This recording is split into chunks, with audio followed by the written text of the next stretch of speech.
Hello, artists.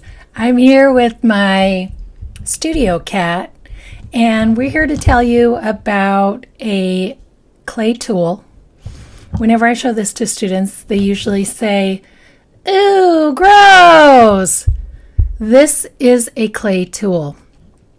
I have never used it to brush my teeth. I will never use it to brush my teeth. I'm only using it with clay. Let me show you how. Okay, so let's say that I'm making a turtle and I want to add a flipper onto my turtle. So I take my toothbrush and water and I'm going to scratch to attach. Scratch, scratch, scratch the area that I am attaching to, and I'm going to scratch, scratch, scratch both sides of what I'm attaching. So it goes scratch, attach, and then smoosh. So I'm smooshing it here. Can you see it? Smoosh. Scratch, attach, smoosh. And let's see, I'm going to curve this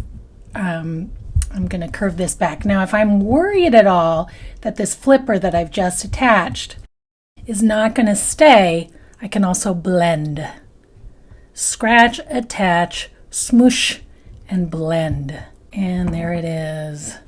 There's the flipper attached.